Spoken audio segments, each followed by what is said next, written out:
So yeah, and for folks who might be new to me and my face, I'm Brian Solom. I use he, him pronouns.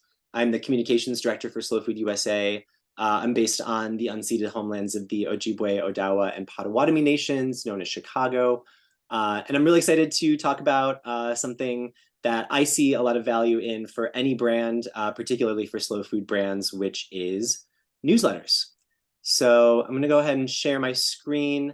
Um, the way things are going to work today is I'm going to talk for like 20 to 30 minutes, sorry, just to kind of go over some basics of newsletters, some considerations that you might want to embrace as you're either nurturing your newsletter into its 2.0 phase or starting a newsletter from scratch. And then we're going to hear from 3 chapter leaders in our network, 2 from Slow Food Baltimore and 1 from Greater Olympia. And then we're going to leave the last 20 minutes just to like have an open swim, chat about kind of what you're doing with your newsletter and your email marketing program overall, and just kind of, yeah, share ideas, best practices, and questions. So yeah, so just to get started, I named some goals for tonight. First of all, I just want to take some time out of your busy day and just like create the space, create the vibe, create the energy so that you can think about your chapter's email program and all of the competing needs and interests of probably all of your volunteer work, slow food and otherwise. It might be a little bit of a taxing thing to just like zoom in on one particular topic and do some big sky thinking about something like an email program or an email newsletter. So my goal here is just to create that space to let you kind of let your mind go wild when it comes to emails. The second goal is like to inspire one small change. So maybe there's something in what I share or in what one of our chapter leaders shares that inspires you to do something a little bit different with emails. So I want to inspire that in you, and I'd love to hear what that small change is down the road, if you don't mind sharing. And then finally, I'm hoping that each person here makes a connection with someone, either in the chat or following up afterwards by like finding them on Facebook or something, for just a follow-up conversation. I think a lot of times my experience in doing communications work is it can feel really lonely sometimes, and like I'm the only person who's like struggling to like keep our social media calendar under wraps and like make sure we have original blog content going out and make sure our newsletter is put together every month and like just do all of the things. So maybe tonight you direct message someone in the chat and you're like, hey, I liked what you said. I want to learn more, or like, do you want to just grab virtual coffee and talk about all of the complexities of being a comms lead for a slow food chapter? So I'd love it if you could share any goals that you have in the chat. Like, why are you here? Why are you taking time out of your busy, magical, amazing life to come talk about newsletters? I'll kind of keep an eye on the chat and maybe share out some thoughts that pop up as I keep moving through this deck. So why do emails matter? Why do newsletters matter? Why does your chapter need an email newsletter program or an email marketing like strategy overall? First of all, emails have proven success. There are lots of studies out there that talk about the power of conversion from emails as being so much stronger compared with other digital media outlets like social media. People are so much more likely to take action from an email in their inbox versus seeing a post in their Instagram stories or their Facebook feed or their like feed formerly known as Twitter, now known as X.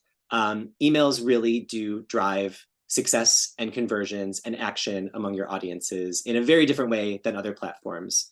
I won't get into mobile messaging marketing, which is a totally different realm and has also a very high success rate, but is a little bit harder to achieve. Today, we're just focusing on emails. I'd say that like having the drumbeat of an email newsletter also inspires other content opportunities.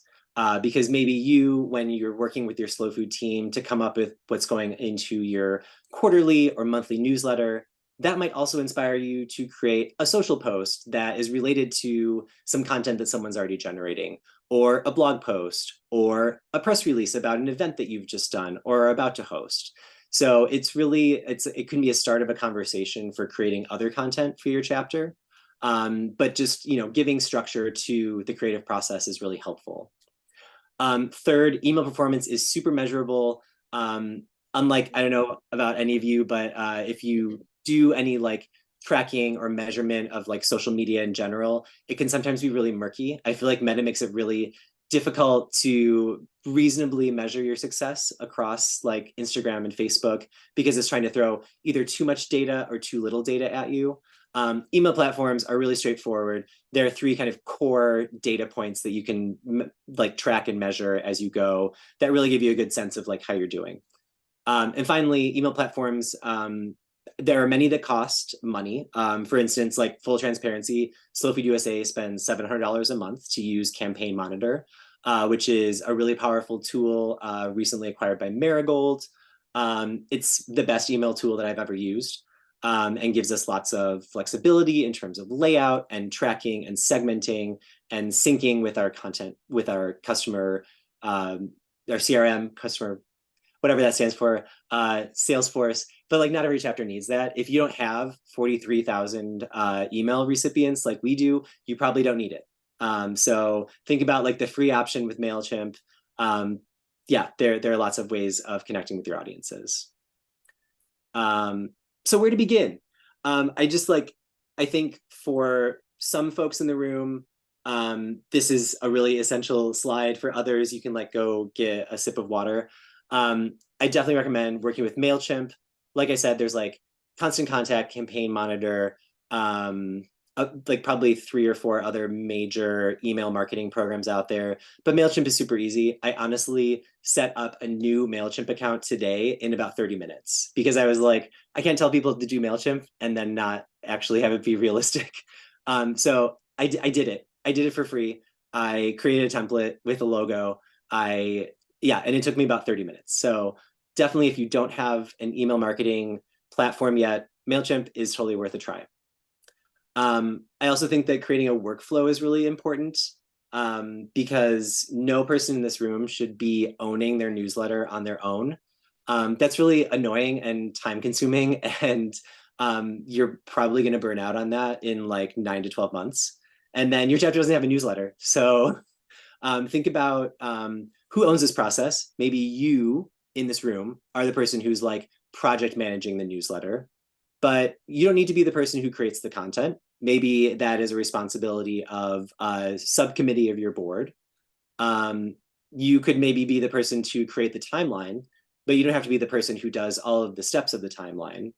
And maybe you're the person who evaluates success and reports back to the team. Or maybe that's something that you invite someone else to do, either because they're curious about it, they want to have like a professional development opportunity to get more into digital marketing, or they just like really enjoy data.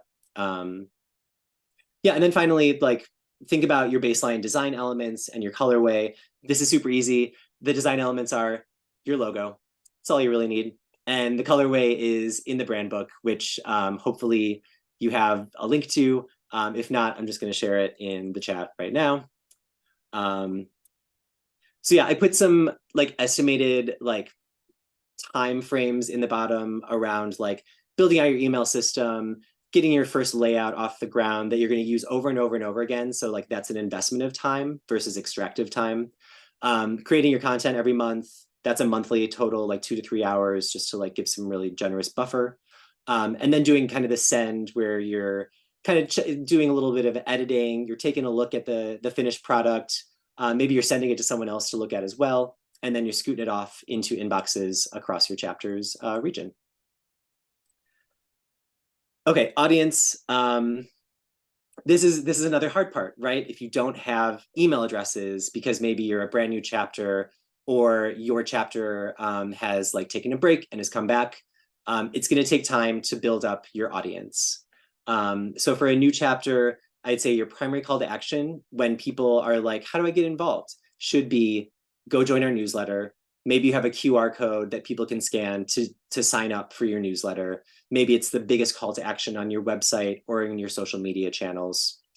For existing chapters, definitely build an invitation to join your newsletter list into your social media cadence. Make sure that all of your pre-existing digital channels have that call to action coming up over and over again, so that people are always being like, oh, I didn't realize they have a newsletter. I'm going to join that. Also collect email addresses at every possible opportunity. Every event you have should have a sign up form, whether that's a paper form or you're directing people to a Google form or other form. Also, you all have access to your chapter's membership roster. Make sure you're pulling email addresses, first and last names from that document into your email marketing program, so that folks are always getting brought into the email system that you use. Does everyone know what the CAN-SPAM Act is? Raise your hand. Jenny, a little bit. Okay. So the CAN-SPAM Act is some legislation that came out, gosh, maybe 20 years ago at this point. Basically, it is what determines what is considered spam and what is considered legitimate email marketing. You should have a reason for bringing email addresses into your system. I take a fairly liberal approach to welcoming people into an email system, because there are so many opportunities for people to unsubscribe, that I take more of a ask for forgiveness than permission approach. So if somebody makes a donation to your chapter, if somebody attends an event that your chapter hosts, if somebody joins your chapter as a member, if somebody invites you to join as a partner in an organization, I think all of those are legitimate reasons to add a person to your email subscriber list. So, but this is something to explore and think about, talk about as a board, maybe. Content, I mean, we could talk for 3 hours about content. I think I'm just gonna like really winnow this down and say, for your newsletter, if you are creating a newsletter, it might be helpful to come up with some content buckets. What are the primary content types that you focus on? Maybe it's not even just for your newsletter, but across your Slow Food chapter communication strategy.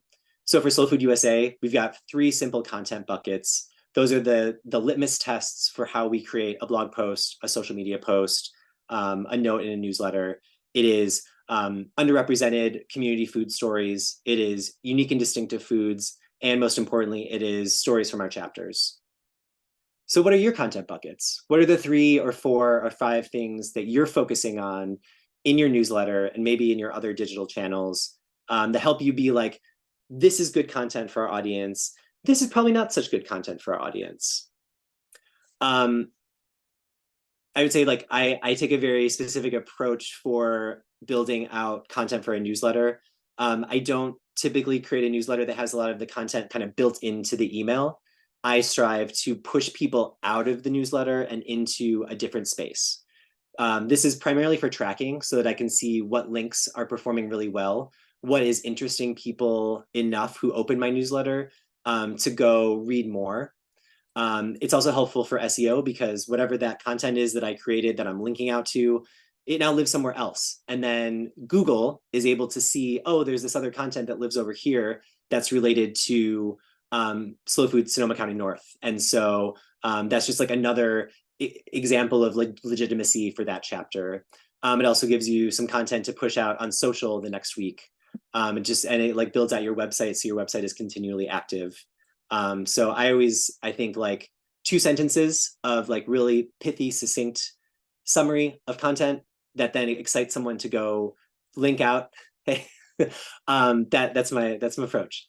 Thinking about the visual approach, I love photos, I love graphics, totally not necessary, but like, yeah, think about it. Most email systems now have like free stock imagery as like a free function of the email content platform. So I'm not opposed to using stock photos. I'm like a 1 1/4 person team. I have to use stock photography. It's important. Also delegate, again, think like an editor. So like, who on your board, who in your volunteer network can you tap to create content? You're the person who's really bringing it together and creating like a cohesive newsletter or email message. So yeah, wear that editor's approach of like, what's going to be a really good gift to our audience. Also, I should have put here, like, you don't have to have like 7 components of your newsletter. You could have 2 stories in your newsletter, and that would be fine. But like regularity is really helpful, which I think I talk about later. And finally, calls to action. Think about like, what is the action that I want this content to inspire in my audience? Oh gosh, I put too much content here. I'm so sorry, y'all. But you can watch this later. So thoughts on design. Um, I've been in this field for like 15 years. Every single year, I see more and more people using mobile operating systems, mobile browsers, compared with desktop browsers. We are ever increasingly a mobile first audience and community. So you have to think about your email newsletter looking good on your iPhone or on your Android. You should be thinking first about, does it look good on a phone? And then the secondary, does it look good on desktop? Um, Everything, and this is like a personal like thing, and also for email design, simpler is better. Think like light background, think high contrast, think big fonts. Readability is so important. When you design, a lot of people use dark mode now, where the like where you would think the background screen would be white, it is actually black. Does anyone here use dark mode on their phones? Okay, yeah. So like that makes another challenge. You need to like preview your email messages in dark mode and in light mode, so it looks good. Most email systems do this automatically, but like it's just another annoying thing you have to do. And then yeah, in design, consistency is helpful. Helps your audience recognize your standard logo that looks the same every time. The colorway is the same every time. It just kind of reinforces that like you are a legitimate thing and you are here forever. You have been here forever. That's kind of like the vibe that consistency creates. Um, oh geez, this is so much text. So where to begin with strategy? How often are you sending email messages? I think to start off, if you want to do quarterly, that's great. I love that. If you want to do bi-monthly, rock on. If you want to do monthly, that's cool. That's a little bit more work, and you're gonna feel like I just sent out a newsletter and I have to start planning the next one. Um, I think like ideally you're doing like a monthly newsletter to your audience about your overall chapter, goings on, events. Maybe there's like a community story in there. Maybe there's a quote from a board member, a profile of a community member, making sure. And then like in addition to that, you're doing targeted event outreach. So when you have an event, you're sending the announcement and like ticket or like RSVP link 4 weeks out. And then you're doing a week of email as well. You're typically sending Monday to Thursday because those are the days that emails perform best. Segmentation, don't worry about it. You can do it. This is like if you're getting additional data on your audience of like who they are, what brought them into your fold. You can send different messages to different people. Don't worry about it. It's okay. And then yeah, definitely like who in your newsletter or like communications team is doing what, and what is everyone's timeline. This is a recommended timeline at the bottom here. I'm going to share all of this. So like, I think a 2 week start to finish timeline for someone who's got an hour or two to spare for this is realistic. So that's like a little recommended timeline for you to chew on later. Okay, and then like I said, there are 3 key benchmarks in email marketing. This is also like, don't worry about this if you're just starting a newsletter. This is something you can look at in a year from now. But for folks who have a newsletter, these are my like 3 go-to benchmarks for email marketing. Probably the same for a lot of you. Open rate, how many people are opening your email message? Click-through rate, how many people overall have clicked on one or more links? There's also the click to open rate, which is how many people who open my email clicked on a link.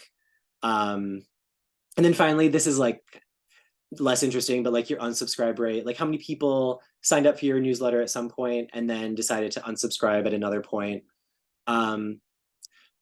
Some people in the room might know this. Open rate got really funky about a year and a half ago because Apple changed the way that they track the like open of the email. And so these numbers are horribly inflated now.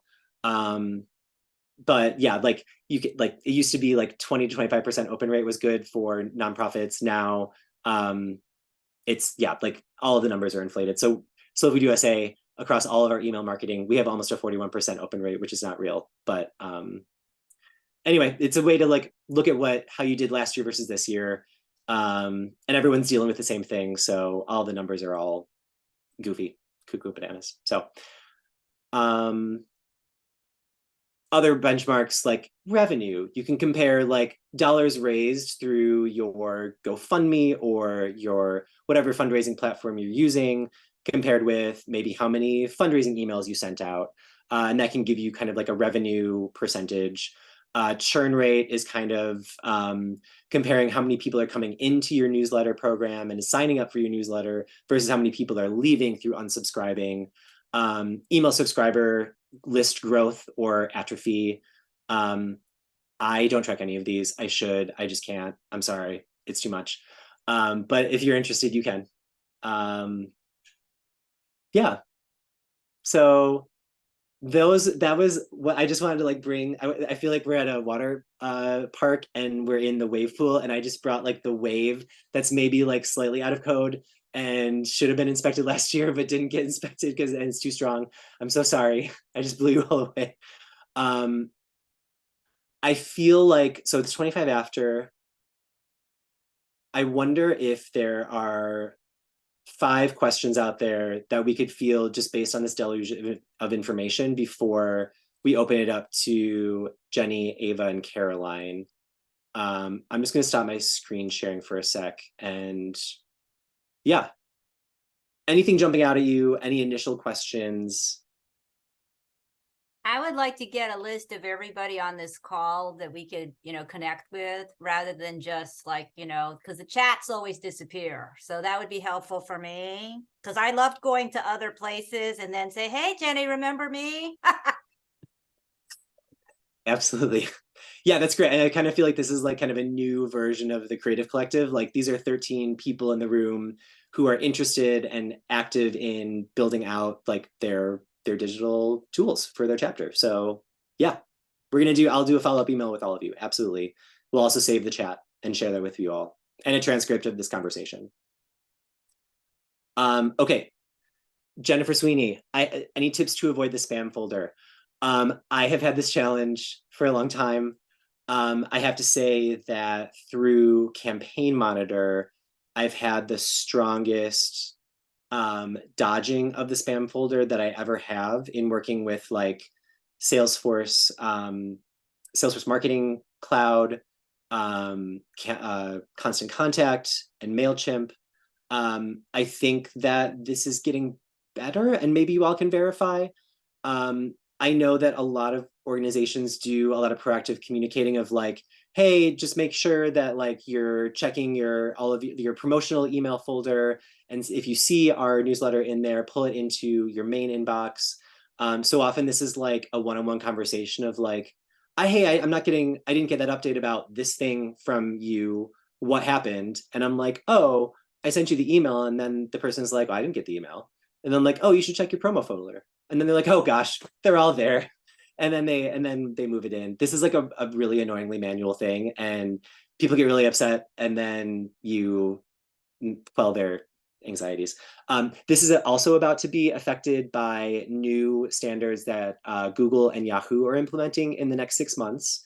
Email addresses are going to have to be officially verified for being like received by email accounts through those 2 email platforms. I don't know the details. I just signed up for a webinar that's going to happen in a week and a half. I will also send you all the link to that if you're interested, and I'll provide a summary as well. Accessibility for websites for users. This is huge. I would say 2 things. One, if you go with a sophisticated yet somewhat expensive platform like Squarespace, accessibility is baked into that platform from the ground level. That means that it really takes the burden off of you as the individual developer / content coordinator. So you pay a little bit more, but you ensure accessibility.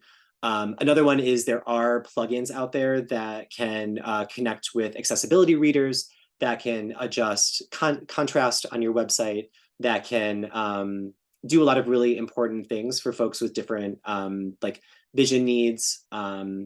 This is also true for interpretation, or I guess translation rather. There are some good translation plugins out there. you do probably have to pay for the better ones of both of those, and they would only be available on like WordPress or like an open-end platform like that, where there are a lot of like creative minds that are developing these really cool tools and then charging you for it, which is totally fine because it's an open economy. Yeah, Carol, great question. If people could actually answer what product do you use for your newsletter in the chat, I think that would be awesome. I'd love to know myself. Renee, alt text for images are critical. Yes, I am very bad at this. This is a really good reminder to me. Again, it goes back to accessibility of there are good tools out there for folks to have alt tags read to them or communicate to them in some way. So in your email tool, there is a place to put your alt text. You should be doing this. I should be doing this. This is a really good moment of accountability for me. Thank you, Renee. Oh, Willow, cool. Newsletter process document. Oh my gosh, this chat is just, wow. Thank you, Willow. You send it monthly. That's awesome. Good, clean, and fair is overarching themes. Yes, I've seen this. I love it. Those are your content buckets right there. So that helps it, yeah, probably makes it really easy to think of what you're going to include in your newsletter. Casual language, absolutely. Think about your audience. It's so hard with slow food because there are people who have been invested in this movement for decades, and there are people who are just learning what slow food is tomorrow. And so how do you make a newsletter relevant to both of those audiences and everyone in between? 45% open rate, that's incredible. 1,650 subscribers. Way to go. Like, really, that's awesome. Congratulations. Oh, she left already, so bye. Email octopus. Ooh, I want to learn more about that. I'm going to put that in my browser right now.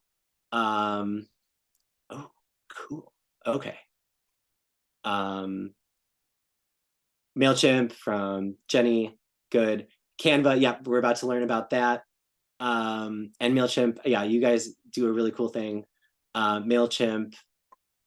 Get response. QR code. Yes. That's, yeah. I mean, yeah, I didn't even mention QR codes. They're really helpful, especially if you're doing anything print, whether for in-person events or you're sending a postcard out to your network. Yeah, that's great. Photos, recipes are awesome content. Yes, like what if your newsletter has a recipe every month? Brilliant. Thank you all. This is great. Keep the chat going through our next section, which is going to be, we're going to go alphabetized by first name. So that is Ava and Caroline from Slow Food Baltimore. I'm going to spotlight, oh, Caroline, okay. Ava from Slow Food Baltimore. So excited to, yeah, learn from you. I'm going to spotlight you. Awesome. Yeah, take it away. Sure. Yeah, so thanks for having me. Excited to share kind of some of my learnings because I didn't know a lot of these tools when I started. So hopefully I can save you a little bit of work of exploring some of them. So let me go ahead and share my screen. As I mentioned in the chat, one of the main tools that we use for our newsletter is a website called Canva. So like Canvas without the S. And it still blows my mind every day that this is free, at least with the kind of usage that we use it for. But if you're new to kind of creating your newsletter, the nice thing is that Canva has a lot of really excellent newsletter templates. You can see that there's a button here to click on a newsletter, but I could also type that in to, and I know this is probably kind of small, could type in newsletter and it will bring up a ton of really awesome templates that you can click on and edit. So I could even type in like food newsletter and kind of search some of the templates that are there. But let's say I was excited about this one right here. I could click on that. That one's a paid one, so we'll want to try to go to a free one. Maybe this one. And you can click on customize. That'll open up a new window. And really, you can go in and edit whatever you like. So you could start by saying, I want to do a slow food newsletter. and you can just get started editing right away. So that's really nice that Canva has a lot of those templates already in their resources. But wanted to show you some of the ones we've created. So just back at the Canva homepage. And you can see it'll save all of your designs, which is super handy for us because we'll use a lot of the same, the header and some of the section headings over again. So I'll go ahead and click into one of these just to give you an idea of some of the material that we've put out. Okay. So we've got our header and a table of contents, just a lot of the things that we've been excited about, including what we're cooking, recap of some of our events, and we have a really fun book club that we run. And so we'll do a recap of that for folks who couldn't be there or want to kind of revisit some of that stuff. And I think Brian mentioned using stock footage. I do that in my day job. And so some of these pictures are from sites like Unsplash, where you can get copyright free images. So we do some of that, but a lot of these are actually pictures that we took in our own kitchens and things like that. I do think what you said about making sure you delegate is really important because I don't do all of this myself. We kind of work on it as a team, and I solicit pictures and stories and other things from folks in our group. But I won't go through this whole thing. I just wanted to show you that we have a number of different articles, pictures from our events. And again, it's a team effort. Many folks work on this.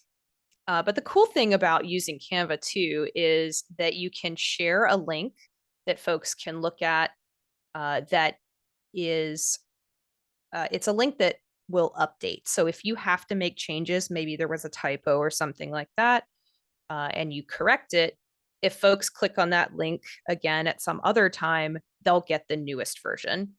So you don't have to worry about, oh, everything is exactly perfect. If you make a tiny mistake, that's totally okay.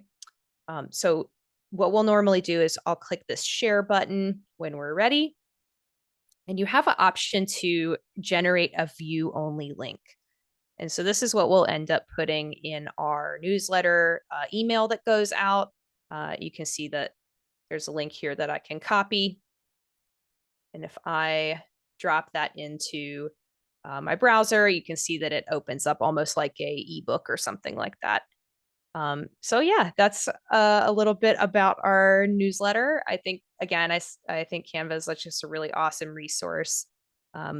We use a link in our MailChimp emails that go out, just because, like Brian was saying, like getting that click-through rate is kind of interesting information and helps us understand what resonates with folks.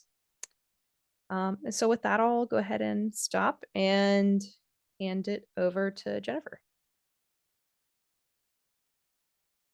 Thanks, Oh, Ava. There are I- a couple of questions. Oh yeah.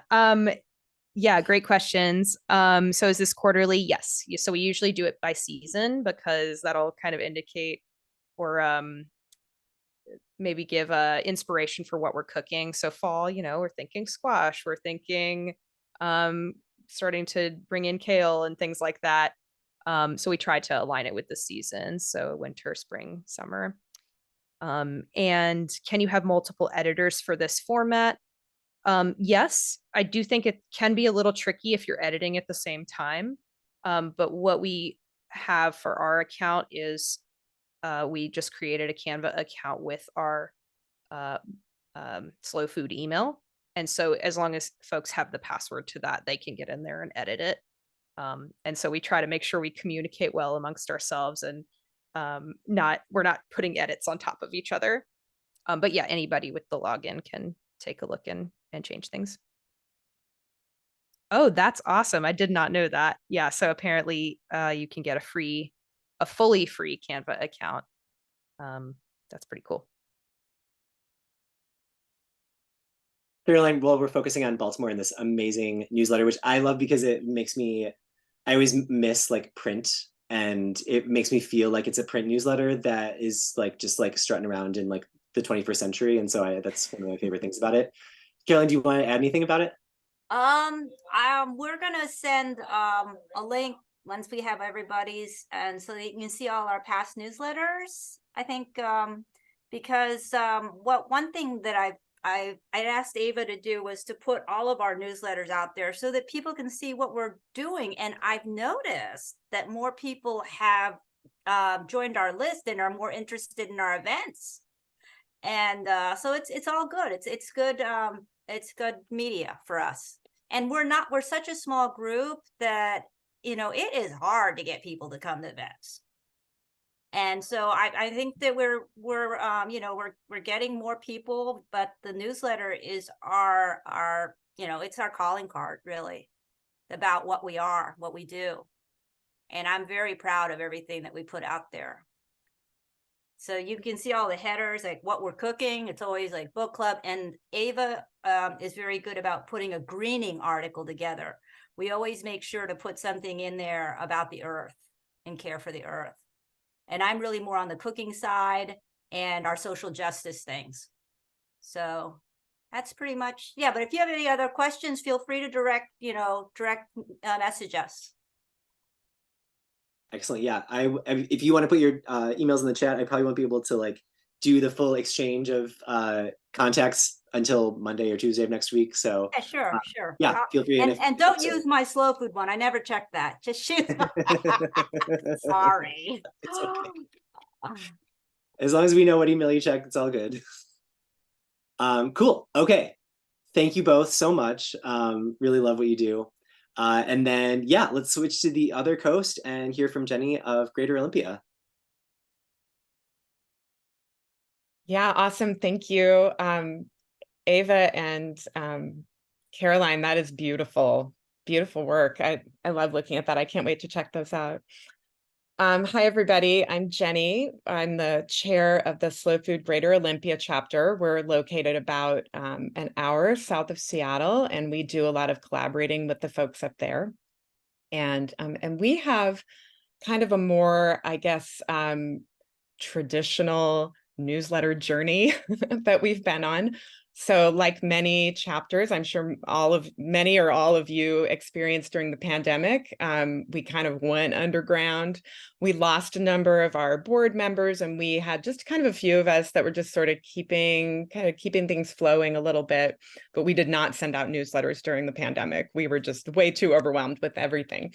So but then we are now I feel like we're emerging and like we're emerged and now kind of moving forward. We were down to 3 board members. We now have 6. One person had to step off, and woohoo. And we welcomed 4 new people on. And because of that, I was kind of in charge of social media and our website and all of that. And I just really fell down on the job. And it was because of what Brian was saying a minute ago, where like, if you hold it by yourself, it's just going to crumble, or at least for a lot of people it would. And I was definitely one of those. But now that we have these new people, there's another person, Annie, on our board who is like a full partner with me. And so now we are actually putting out a monthly newsletter that it's not done on Canva like the one in Baltimore. We just do it through MailChimp. And I'm feeling very proud and excited about that. Yay, thank you. So what I was going to do is share, do I have permission to share the screen here? Okay, cool. Hopefully. Yeah, I'm going to do that. And here we go. I'm just going to show you a couple of give me a second here. Oh yeah, you get to see all my weird stuff here.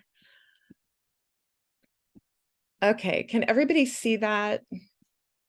What I'm showing you, I'm assuming. Yep. Okay, so I'm in MailChimp right now. I'm just going to show you a couple of the ones that we sent recently. Ours is just kind of a, typical newsletter that you have, but this is the one that I sent out in October, where we just, like Brian was saying, we have really taken to heart that we don't have to have a million things on there. We usually have maybe no more than 4 little sections about different things that are going on. I would say I was kind of writing some notes, Brian. Thank you for that great presentation, by the way. I would say that our content types right now, because we're emerging and not doing lots of events ourselves, we are amplifying things that Slow Food USA is doing so that we can kind of keep people on our list in the loop. We are amplifying things that other local organizations are doing that are allied with us. So we have a couple, we probably have like 3 that we feel really like a lot of affinity for. So we're trying to put the things out that they are doing when we can, and also giving people opportunities for activism, things that they can do quickly like that. And then we're also amplifying our 2 big programs. And those right now we launched the Snail of Approval program, which we're very excited about. And we do that in collaboration with the Seattle chapter. So we're trying to get the word out about that. And the other thing that we are working on that we're trying to amplify when we can is we have something called the BIPOC Farmer Oral History Project, where we are amplifying stories of farmers of color in our region. So those are kind of the buckets that we have right now. We feel like we don't want to do much more than that. So you can see in this one that we celebrated our 2nd Snail of Approval, which went to Colvin Ranch, which was also the first ranch in Washington to be awarded a Snail of Approval. So we just gave a little, this is actually, normally we wouldn't write this much, but this is all just copied from what it says on the website about them. So we did a big congratulations. We obviously pointed people toward our website, and then we're pointing people toward Colvin Ranch so that they can find out more about their grass-fed beef. We copied this from Slow Food USA, giving people an opportunity to to sign on in order to defeat the EATS Act, just to give people a little bit of information. And then we talk to them about Chicory and Collards Week so that they can stay informed about what's going on with that. And on this one, we did an Instagram post about Chicory, which is a restaurant here in town that actually is the recipient of the first Snail of Approval award in our region. And so I liked that we did this because we did an Instagram post, and then we got to actually use that to, in our newsletter to they get to amplify each other. So that's this one. And then I was going to also show you the most recent one, which Annie wrote, which is she kind of followed my lead from the one before. So it has that same kind of thing. And this time we're celebrating pleasure and passion. And in this, she is chatting with people about our manifesto, which is something that we developed and unveiled in 2020. And then, of course, everything fell apart about 2 months after we talked about it. But we're still trying to point people toward the manifesto because it's a really deep exploration of our values and the way what our chapter values, but also how it is that we tie into the greater slow food movement. So this month we want to point people more toward pleasure and passion. So we copied that and then gave people a place to go and read our chapter manifesto, which takes them to our website. And then, of course, we amplified the slow market, which is going on right now. And then, oh yeah, so this is something that Annie found, which I didn't know about, but at our local farmers market, which is a kind of a mainstay of our community, we had people showing people their farmers market gift guide. And then another thing that's going on locally in our community is this big effort called Give Local, where something like 90 or 100 nonprofits all fundraise at the same time so that it sort of amplifies each other's things. It's a really cool effort put on by the Community Foundation here in town. And what Annie did is she highlighted 2 of these organizations, GRUB, which is Garden Raised Bounty. It's a local nonprofit that does a whole bunch of leadership development and providing, anyway, all kinds of great things in our community. And then, of course, the food bank. So that was a way to connect people with our community. So you can see that it's pretty simple, but we're just kind of trying to keep it out there and keep it flowing so that people continue to see our name out there. I should also put out there that I am more than happy to be a resource in my daily life. And I own my own copywriting company. So I do this kind of stuff all day, every day, where I write marketing content, especially using that casual language that Willow was talking about. So if anybody ever needs pointers on writing, this is kind of like the storytelling and kind of conversational language that's sort of my deal. So anyway, that hopefully that, and I guess I wanted to tell you too, we use MailChimp. We have 636 subscribers, so a little bit smaller than the one that Willow said, but I feel like we have a pretty engaged audience. I cannot find, I'm not that familiar with MailChimp. I can't find what our open rate is. I'm sure it's in there somewhere. But anyway, that's us. So thanks for letting me chat, and I'll see if there were any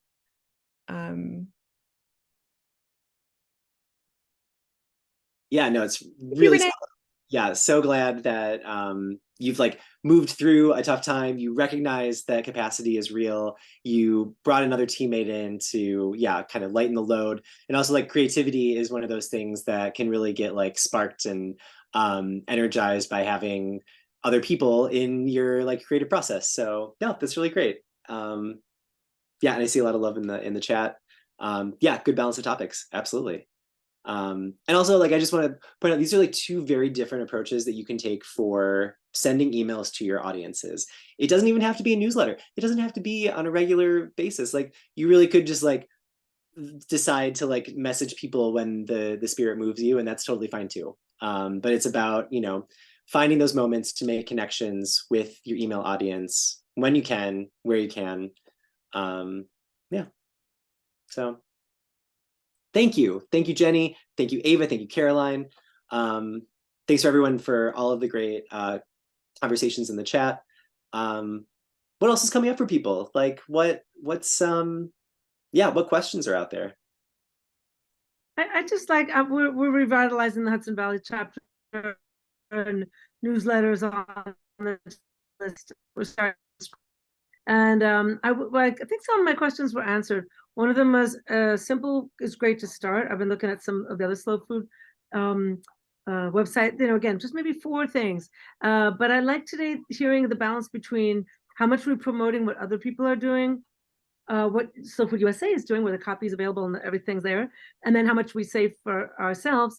And when we're starting, we need to borrow information like, hey, check out this great, you know, farmers market, check out this other colleague we work with, check out what this Slow Food USA is doing, so that the newsletter looks a little more balanced and nice, because we probably won't be doing events till next year. So we're just brainstorming the ones we're going to pick and do. So to get that breath of relief, like, oh, okay, well, all right, now I can do it.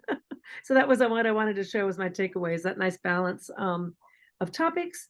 And especially in Hudson Valley, and maybe in a lot of your own communities, you'll find that seasonally, like in the summer, there's so much farmed activities going on. In the fall, there's pick your own. So instead of us feeling obliged to compete with that by adding more events to, again, drag more people to an event, I think this is a great strategy to balance aligned missions or partners, or whatever you call, not everybody, but partners, and dice it and splice it kind of with what you're doing as a chapter. So this helps me see examples of that, and it really is builds my confidence a lot, that it's kind of the way we're going to go too in our own version. But although I wish I could write like Jennifer, but but thank you very much for sharing that. It helps me in the beginning not worry about getting too old. Yeah, no, and I definitely want to underscore this idea of like slow food. You know, in our theory of change, one of our roles is being weavers.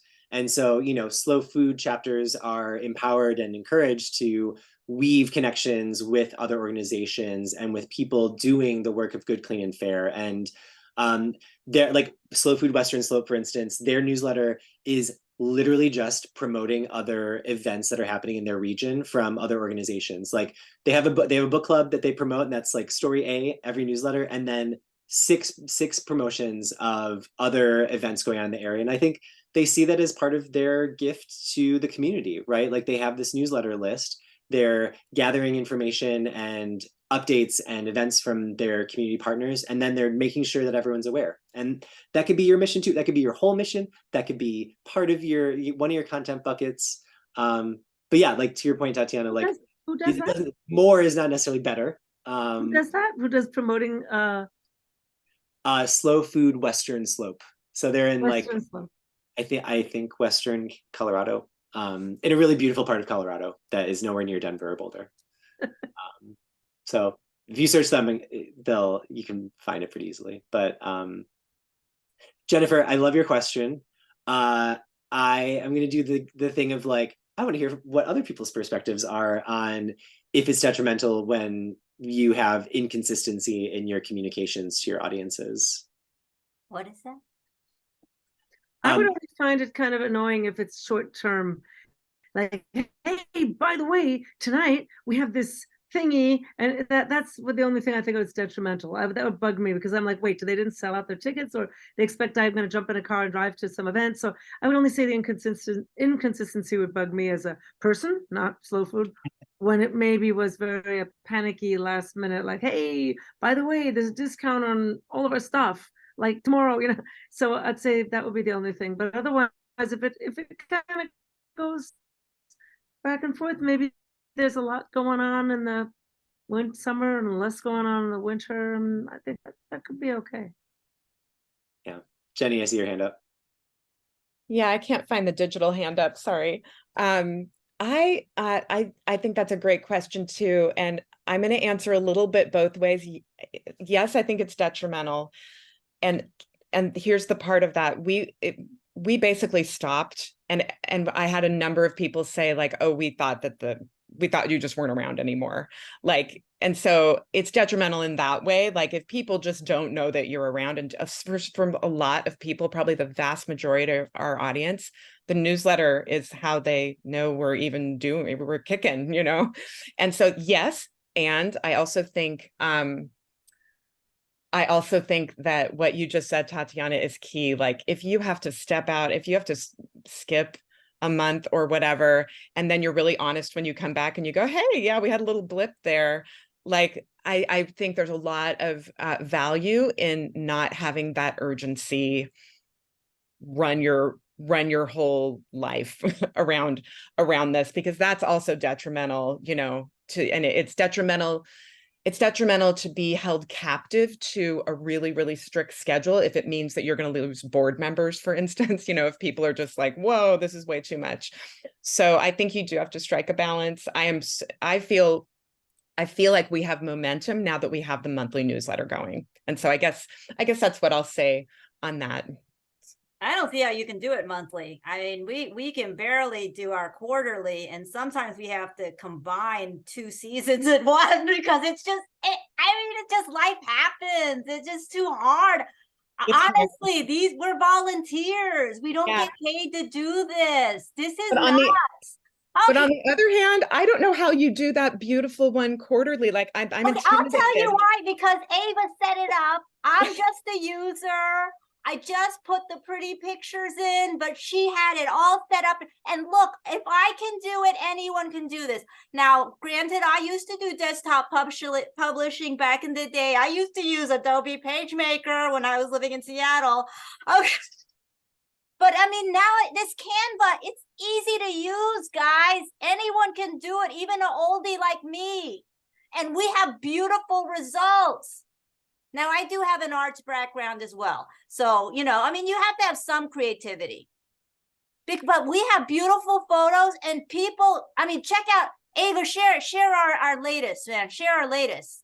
If you want to share our latest newsletter, since we have a captive audience. I'll drop the link, but since we have a captive audience. I will jump in and just say that, you know, like Caroline says, life happens, and we've noticed that the day of the week, like Brian said, makes the biggest difference. I don't think being a week or 2 late really makes a huge difference for us. I'd also just plug the goal, which is if you are a really creative person, or if you're a person who's seeking creativity, maybe this is a good time to like drop into the direct messages and message someone who has talked about being really creative and be like, how do you do this? Can you share a template with us? or if you have something to offer someone else who's like raised some concerns, yeah, this is a good time to exchange, interact. I do, yeah, like anyone we haven't heard from, like anything coming up for you, any insights, any questions? Yeah, I'm gonna oh. I think, Unmute yourself. yeah, I think, George, I think you're muted.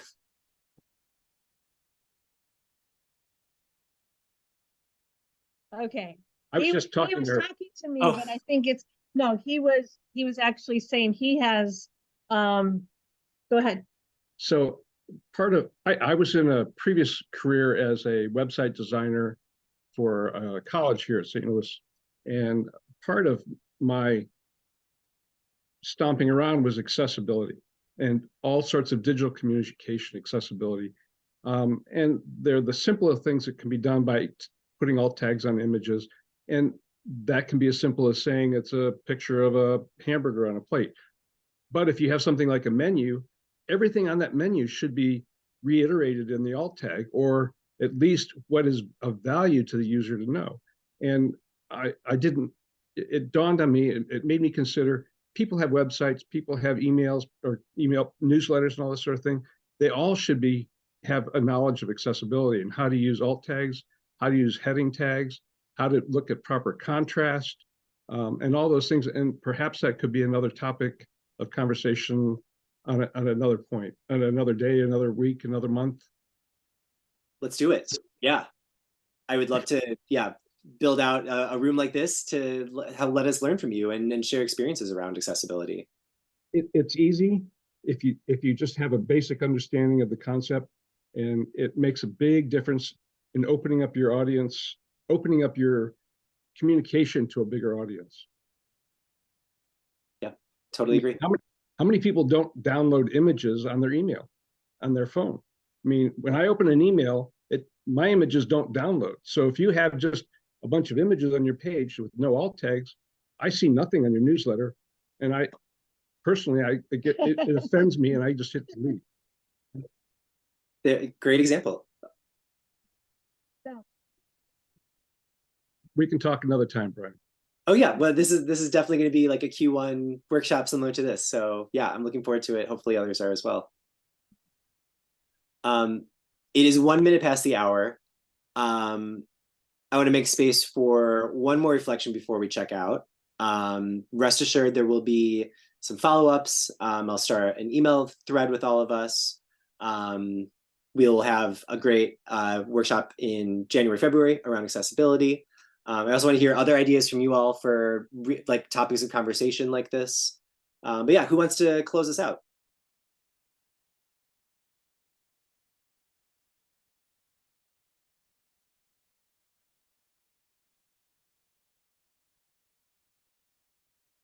Okay, go ahead, Carolyn. I'm saying goodbye. The Ravens are okay. playing tonight. Okay. We gotta go. Ravens are playing tonight. Well, yeah, okay? like, great to see you all. Thank you Okay. for being here. We'll talk soon. Yeah, Oh, Thanks so much, you for Brian. sharing. Okay, You have a the good ideas week. were great. Thanks for being here. Yeah. And the Ravens are winning, so. Yeah. Okay. Thank you. Good night, y'all. Bye. Good night.